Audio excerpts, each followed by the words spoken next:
السلام عليكم ورحمة الله وبركاته. ازيكم يا حبايبي، عاملين ايه؟ كل سنة وانتم طيبين. طبعا انا متأخرة في البيتي فور عشان كان عندي ظروف كده ما عملتوش، بس حبيت برضه اعرفكم طريقته وانا بعمله. فمعانا دلوقتي هنعمل كيلو دقيق. معايا كيلو دقيق منخول، معايا كيلو الا ربع زبدة، ومش بنحط الدقيق مرة واحدة حسب ما الزبدة هتاخد. معايا 3 بيضات، معايا ربع كيلو سكر بودرة، معايا كيس بيكنج باودر، معايا ذرة ملح اهي، معايا معلقة صغيرة فانيليا. انا دلوقتي هنحط السكر على الزبدة وهنخفقها لما تبقى زي الكريمة. بعد كده هنشوف هنعمل ايه. خليكم معايا لاخر الفيديو. انا هعمل وهوريكم بعد ما اخلص، بس عشان ما اطولش عليكم الفيديو انا هحط السكر دلوقتي على الزبدة وهخفقه واوريكم بعد ما يتخفق. بصوا يا حبايبي، هنا اهي بعد ما خفقتها بقت زي الكريمة خالص اهي. اهم حاجة الخفق ده.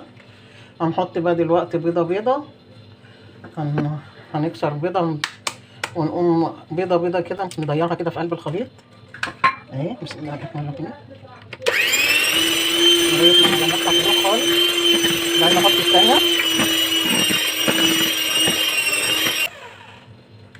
كده، هحط التانية واحط التالتة واوريكم. ما نخفقش كتير، يا دوبك بس ملامحها تروح كده، يا دوبك تتخلط مع الخليط. وهحط الفانيليا واحط ذرة الملح اهي. بسم الله الرحمن الرحيم. بعد كده هنشوف هنعمل ايه. وكل حاجة بدرجة حرارة الغرفة، لكن الزبدة تكون طالعة من التلاجة بقالها شوية، من التلاجة مش من الفريزر، تكون لينة شوية عشان تعرفي تخفقيها. لكن كل حاجة بدرجة حرارة الغرفة. خليكم معايا لغاية ما اخلص واوصل. بص بقى يا حبيبي، احنا هنا خلصنا خلاص الثلاث بيضات. هنبدأ بقى نحط في الدقيق، هنحط حبة حبة عشان حسب ما الزبدة تاخد اهو. بسم الله الرحمن الرحيم.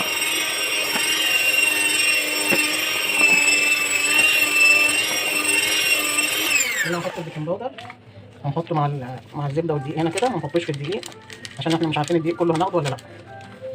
هنا كده انا هبدأ استعمل ايديا لغاية ما اشوف هياخد قد ايه دقيق، عشان مش هينفع اقعد اعجن فيه بالمضرب. خليكم معايا لغاية ما نشوف هياخد ايه واقول لكم خد قد ايه دقيق. بص يا حبايبي، هنا بعد ما خلصتها هي هنا قبل ما اخلص الدقيق خالص، طلعتها وهي لينه كده خالص، قسمتها عشان احط الكاكاو وهي بتلزق كده اهي، وهي طريه خالص اهي بتلزق اهي. خدت النص ده، خدت حبه اقل من النص شويه، حسب ما انت عايزه الكاكاو قد ايه، الغامق قد ايه، حسب رغبتك انت. واخدت منها وهي بتلزق كده، وهي لسه بتلزق كده. بعد كده كملت بقيه الدقيق هنا. هي خدت كده كيلو دقيق، بعد ما قسمت دي خدت بقيه الدقيق هنا، كملتها. بقت العجينه حلوه كده ما شاء الله اهي، هي مظبوطه كده. هفضيها في حاجه صغيره واحطها في التلاجة شويه تتشمع. وهنا معايا معلقه ونص كاكاو، وحسب ما تحطي الكاكاو انت، حسب ما انت عايزه لون الكاكاو ازاي، وحسب ما هي تغمق معاكي.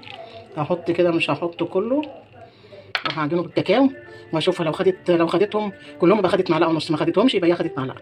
وحسب نوع الكاكاو اللي عندك، النوع هو اللي بيحدد اللون، لان النوع الحلو بيديكي لون على طول حلو.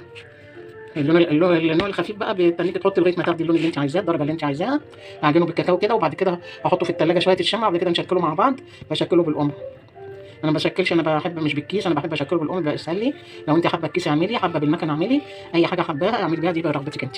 خليكم معايا بقى لاخر الفيديو. وعلى فكره السكر الربع كيلو كان عامل لي كوبايه ونص من المج ده، يعني بعد ما وزنته الربع كيلو على الميزان، رحت معايره بالكوبايه، طلع كوبايه ونص من المج ده. بس ما تكبسهاش قوي، يعني كوبايه تخففي كده، تحطي بالمعلقه كده، تحطي بالمعلقه لغايه ما تبقى ايه، مسح، مش مليانه على اخرها، مسح ونص. لو حد ما عندوش ميزان يعني. بس بعد ما يكون ناعم، يكون سكر بودره، ما يكونش حبيبات. عندك حبيبات وهتطحنيه وبعد كده تعايريه. بعد كده هنشوف هنعمل ايه. هعجنه بقى كده لغايه ما ياخد اللون اللي انا عايزاه الدرجه، وبعد كده احطه في الثلاجه شويه واوريكم لما يتشكل. خليكم معايا لاخر الفيديو، ما تنسونيش في لايك وشير وتفعلوا الجرس. احبكم في الله. بص يا حبايبي، هنا لما هنقطعها اهي بعد ما حطيناها في الثلاجه اهي، كانها جمدت اهي. هنقعد بقى القمع معانا اهو. انت عايزه تعمليها بمكنه، عايزه تعمليها بكيس، براحتك. انا بحب اعملها بالقمع. هنقول بسم الله الرحمن الرحيم، والتشكيل اللي انت عايزه تشكليه، الفورمه اللي انت عايزه تعمليها. انا بعمل كده، وبنقول بسم الله الرحمن الرحيم اهو. بفردها كده وانا بعمل، يعني ما اخليهاش قطعه واحده عشان ما تبقاش تخينه. طبعا احنا مش دهنين اي حاجه في الصاج. مدورة، مدينة مدورة شوية. حبه كده عشان مدينة مدورة. وبنبعد بعيد عن بعض عشان ما تفرش ما تلزقش.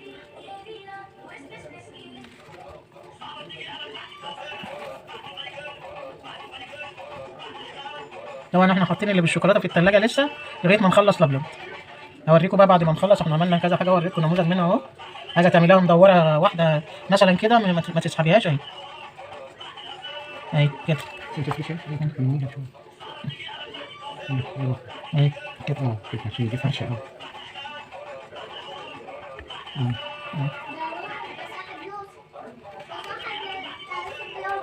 هخلص بقى ونوريكم لما تستوي. بصوا يا حبايبي بعد ما خلص اهو، ما شاء الله طالع خفيف وتحفه. بصوا على قد ما المفروض خفيفه خالص. دوت عملنا الابيض وعملنا برضو البشكلاته اهوت. هو خد المعلقه ونص كاكاو اللي انا حطاهم حسب الكاكاو بتاعك اللي عندك، وحطيته يجي ساعه في قلب التلاجة عشان يمسك نفسه وتعرفي تشكليه، عشان هو ناعم طبعا. ولازم دايما احنا بنعمل بسكوت او بنعمل بيتيفور اللي هو فيه شوكولاته نحط واحده ساده عشان نعرف السوا بتاعها، عشان الفرن ما يخناش ويتحرق مننا يتحمش.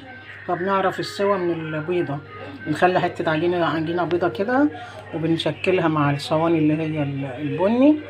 وهو جربوه، وانا كنت باكل واحده حتى دي احمرت مني شويه، بس بصوا ناعم ناعم ناعم ناعم، مش مستحمل حاجه خالص اهو، خالص خالص والله. ولسه لما يبرد هيطرى اكتر، هينعم اكتر. يلا جربوه وقولوا لي رايكم ايه. بحبكم في الله، وكل سنه وانتم طيبين، وجزاكم الله كل خير.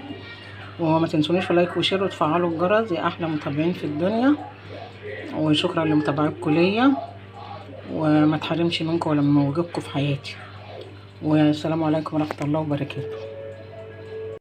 بصوا يا حبايبي، انا بعد ما لزقته ببعض اهوت، وكان عندي شويه حاجات كده فرماسيل وشوكولاته وسيحتها وجوز الهند وسوداني مجروش اهوت، لزقته ببعض وعملته كده اهو. جربوه تحفه وطعمه تحفه، طعمه جميل. وهنا بقيته اهوت، ده طبعا مش كل الكميه، ده نصها بس اللي انا قدرت ازوقها كده والزقها ببعضها اهي.